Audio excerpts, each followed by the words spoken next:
matlamat atau tekad-tekad yang kita buat. Setelah mengkaji Rasulullah, mengkaji sirah Rasulullah, mengkaji akhlak Rasulullah, maka apa yang kita nak tampal dalam diri kita sebagai sebahagian daripada orang yang layak untuk menjadi pengikut Rasulullah. Sebab itu sekali lagi kita nak bangun kekuatan. Membina tekad merupakan satu lagi langkah untuk mampu berubah. Membina tekad bermaknanya kita menulis dalam hati kita. Kita menulis pada pandangan kita. Kita menulis pada pendengaran kita. Kita menulis bukan menulis di atas air, tapi menulis di atas batu. Ini kekuatan kalau kita kata, ulama kata apa? Kalau kamu mula belajar di waktu kecil, kamu seolah-olah sedang melukis di atas batu. Tetapi kalau kamu sudah di usia lanjut, kamu belajar seperti kamu melukis di atas air. Dengar hari ini, petang ingat, pagi esok dah lupa. Pagi esok ingat, lusa dah lupa. Ini kekuatan itu yang kita kata melukis di atas air. Maka setelah kita mengkaji walaupun secara global, kata orang, secara umum mengkaji Rasulullah, kita mengharapkan bahawa kita sudah memahatkan diri kita. Aku, tekad pertama nak jadi pengikut Rasulullah. Okay? Nak jadi pengikut Rasulullah, nak jadi seorang hamba Allah. Okay? Maka kalau jadi kata tekad, ambil satu kisah.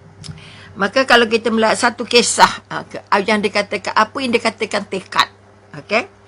Katakan seorang mahasiswa Islam, okay, yang berasal dari sebuah negara Islam, pergi belajar ke London. Okay? Belajar ke England, dan di tempat dia meninggal pula. Dia mendapat tempat tinggal, okay, mendapat tempat tinggal bersama dengan sebuah keluarga Inggeris. Sebuah keluarga orang-orang Inggeris, ataupun kita kata keluarga kafir. Tujuan dia tinggal bersama dengan keluarga itu adalah kerana untuk belajar bahasa Inggeris. Kerana satu daripada apa kita kata petua untuk pandai berbahasa, harus duduk dengan orang yang menguasai bahasa yang kita nak belajar. Belajar dari bahasa ibundanya. Maknanya kalau kita nak belajar bahasa Inggeris, maka kita harus belajar duduk dengan orang Inggeris.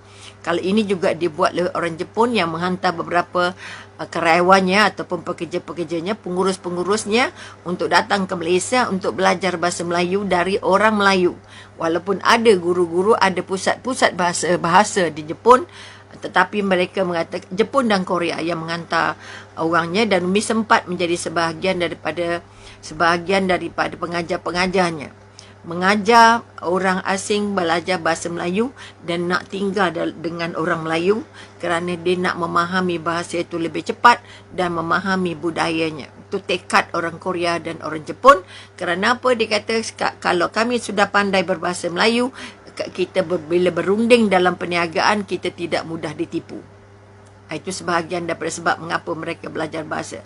Kedua, mereka nak memuliakan, nak memeraikan usahawan-usahawan mereka yang datang dari Malaysia dengan menggunakan bahasa Melayu. Ini tekad mereka. Maka tekad gadis tadi, gadis Islam nak belajar bahasa Inggeris, belajar di London, kemudian duduk dengan keluarga Inggeris. Ini Umi nak bercakap tentang tekad tadi, ataupun kita kata tekadnya nak belajar bahasa Inggeris, okey, tapi duduknya dengan keluarga kafir. Okey, apa yang kita katakan visi dan misi yang kita katakan kuat tadi, ataupun matlamat. Vision itu maknanya apa yang kita nampak, apa yang kita nak jumpa. Okey, missionnya apa, usaha-usaha yang kita buat. Katalah kalau kita kata saya berimpian, sebab itu kita kata visi ada jangka pendek, ada jangka pertengahan, ada jangka panjang. Sebab itu tekad dengan misi ataupun dengan vision, dengan matlamat, okey, itu sama lah benda yang lebih kurang. Maka kalau kita kata jangka pendek, apa matlamat jangka pendek kita? Saya nak jadi hamba Allah. Itu paling pendek. Kita tak kacau orang sebab saya nak jadi hamba Allah. Kita buat pilihan, kita yang berusaha, kita yang ubah diri, layak atau tidak jadi hamba Allah. Kita yang belajar macam mana jadi hamba Allah. Daripada aku nak jadi hamba perut, hamba pekerja, hamba anak-anak, hamba keluarga, hamba dunia. Kita nak jadi hamba Allah. Okay? Jadi nak jadi hamba Allah, tekad yang pertama itu kita kata visi atau vision, matlamat jangka pendek. Matlamat jangka pertengahan, saya nak jadi khalifah Allah. Nak jadi khalifah Allah. Bila jadi khalifah Allah, menjadi sebahagian daripada orang-orang yang menggerakkan syiar syariat. Okay? Syiar dan syariat Islam di mana saja dia berada. Di mana saja dia berada. Ini kekuatan yang tak diangkat. Mendidik siapa saja. Berusaha semampu mungkin. Menjadikan dirinya sebagai contoh di mana saja berada. Okay, sebab itu kita kata orang yang berakhlak itu, akhlak tidak orang yang beradab itu, orang yang berbudi bahasa itu, orang yang santun itu ialah orang yang santun di mana saja berada. Orang yang kita kata berbudi bahasa dengan siapa-siapa pun, di mana pun, dalam peristiwa apa pun, sama ada dia bersama orang Islam atau bersama orang bukan Islam, bersama ada dia masa senang ataupun dia masa susah, dia tetap menjaga budi pekertinya, dia tetap menjaga adabnya dan dia tetap menjaga akhlaknya. Cerita seorang tawanan dari Perancis yang baru saja dibebaskan. Okey, dia adalah missionary ataupun kita kata membalik Kristian yang sudah 50 tahun berdakwah untuk mengkristiankan, apa kita kata, mengembang agama Kristian. Okey, akhirnya dia pergi ke Mali, okay, maknanya sebuah negara kecil tapi semua penduduknya Islam. Okay. Dia pergi ke sana, kemudian dia menjadi tawanan, ditangkap, dipenjarakan. Okay. Lama jugalah rasanya dia, saya tak ingat berapa lama dia dipenjarakan. Kemudian akhirnya dia dibebaskan dan dihantar balik. Ini mungkin ada orang yang dah dapat WhatsApp-nya dan sebagainya, dan dihantar balik ke Perancis. Okey, sebaik sahaja turun dari airport, apa yang dia cakap? Orang terperanjat melihatnya dah pakai purdah, dah pakai tudung, tidak lagi kita bersalam dengan orang bukan mahram. Dia menceritakan apa? Okey, saya sudah masuk Islam kan semasa saya di Mali. Kerana apa? Bukan kerana saya dapat bukunya, bukan kerana saya dapat pendakwahnya, tetapi saya belajar daripada apa yang dibuat oleh mereka-mereka yang Islam yang berada di penjara, dan melihat bagaimana sistem di penjara yang dilaluinya. Okey, dia tidak pernah disentuh ataupun tidak pernah dipelekehkan, tidak pernah dimalukan, dijaga auratnya, diberi kemudahan, dihormati hal-hal pribadinya, dilayan dengan santun, tidak pernah dikasari, tidak pernah didera, tidak pernah diketepikan, tidak pernah dapat perkataan yang buruk-buruk. Okey, dan dia melihat walaupun orang itu dalam penjara, dia tetap mentaati Allah Tuhannya, tetap berkelakuan baik, tetap akhirnya menjalankan apa kita kata peraturan-peraturan agamanya. Ini pun satu lagi contoh tekad kita katakan. Maknanya kita katakan orang yang berbudi bahasa, orang yang bersopan santun, orang yang berakhlak, maka gadis ataupun wanita ini tadi masuk Islam kerana dia terpengaruh dengan akhlak yang ditunjukkan oleh sama ada pegawai penjara ataupun dengan ahli-ahli dalam penjaranya yang Islam. Bayangkan bagaimana pengaruh akhlak. Akhirnya dia berminat untuk belajar dan segalanya, tetapi dia tidak mengumumkan Islamnya semasa dia di Mali. Tapi dia mengumumkan Islamnya setelah dia balik ke negara asalnya. Maka sekali lagi dia kata apa? Saya tidak akan mengatakan saya Islam semasa di sana. Saya tak nak kata ini mesti dipaksa ke, diugut ke, dia apa ke tak. Tetapi setelah dia balik ke negara asalnya, dia menceritakan bagaimana kekuatan, bagaimana hebatnya. Tidak ada agama paling suci selain Islam. Tidak ada akhlak paling indah selain Islam. Tidak ada ayat-ayat paling indah selain ayat-ayat Al-Quran. Sebab itu dia kata walaupun dia tak faham masa dia di penjara, ramai yang baca Quran, dia kata apa, walaupun dia bukan Islam, kemudian dia tak belajar Al-Quran, tapi dia kata apa, bila dia mendengar ayat-ayat Quran itu, hatinya luruh, tenteram sangat, bahagia sangat. Maknanya dia rasakan satu bunyi yang sangat indah. satu bunyi yang sangat indah, satu muzik, satu lagu yang sangat indah, sehingga dia merasakan satu kebahagiaan yang tidak dapat diungkap dengan perkataan. Maka sekali lagi ini satu daripada contoh. Okay? Sebab itu dia kata dia balik, dia berazam, dia nak belajar mendalami Al-Quran lagi, dia nak mengislamkan semua keluarganya, semua orang-orang di kampungnya, dan dia insya Allah dia kata dia akan balik ke Mali. Contohnya, ini satu daripada tekad, satu daripada kesungguhan bahawa dia nak berubah. Dia nak berubah, maka dia belajar dan dia berazam, dia bagi tahu tekadnya itu kepada semua orang. Okay? Macam tadi kita ambil balik. Itu satu contoh lagi. Bila kata-kata akhlak datang dulu daripada segala-galanya dalam serba, walaupun dengan musuh, walaupun dengan tawanan, tapi tidak pernah ada penderaan. Ini juga yang berlaku pada tawanan perang ketika bersama dengan Rasulullah. Maka Rasulullah bagi mereka pilihan. Okey, kalau kamu nak masuk Islam, kamu bebas. Kalau kamu tak nak masuk Islam, kamu mesti berjalan ke tugas. Kamu mengajar anak-anak Islam membaca, menulis, belajar macam-macam. Artinya ada kontrak-kontrak yang berbentuk akhlak. Bukan didera, didenda, dia tak ada. Hingga akhirnya hampir majoriti, okey, majoriti tawanan-tawanan ataupun mungkin 100% data yang tidak begitu lengkap daripada Umi. Hampir semua tawanan-tawanan perang itu akhirnya tidak apa kita kata, tidak menolak Islam, menerima Islam itu seadanya, sebaiknya, kerana akhlak yang ditunjukkan oleh semua orang Islam yang melayan tawanan-tawanan itu dalam keadaan yang sangat santun, sangat baik, sangat ikhlas. Ini kekuatan lagi, contoh-contoh mengapa kita harus mengubah tekad kita untuk jadi memiliki pekerti paling baik. Walaupun mak kita dulu tak sempat ajar, saya dulu mak mati kecil, saya dulu tak ada mak, saya duduk mak tiri, saya macam-macam alasan.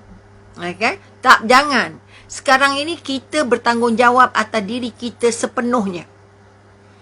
Kita bertanggungjawab. Jangan kaitkan lagi dengan kisah silam. Dulu saya tak ada mak saya biar, orang semua biar. Saya duduk dengan nenek pula garang. Jadi saya jadi begini sebab begini-begini. Saya jadi begini sebab begini-begini.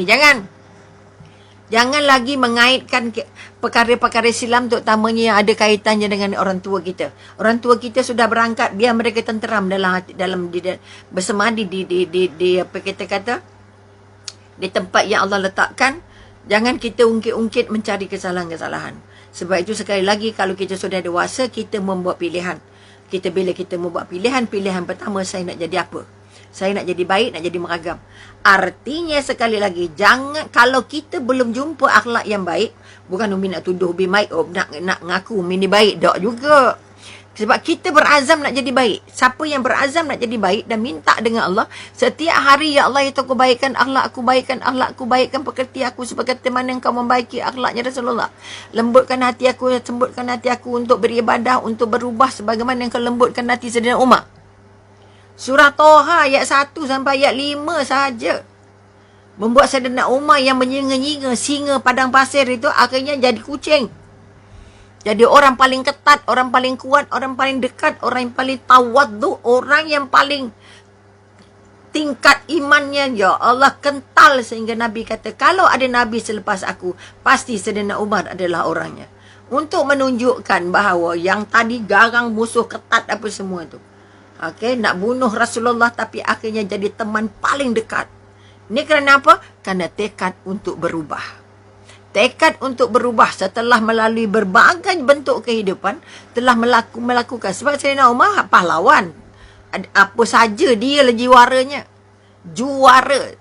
Apa saja. Sebab itu orang bila dengar Sayyidina Umar takut dah.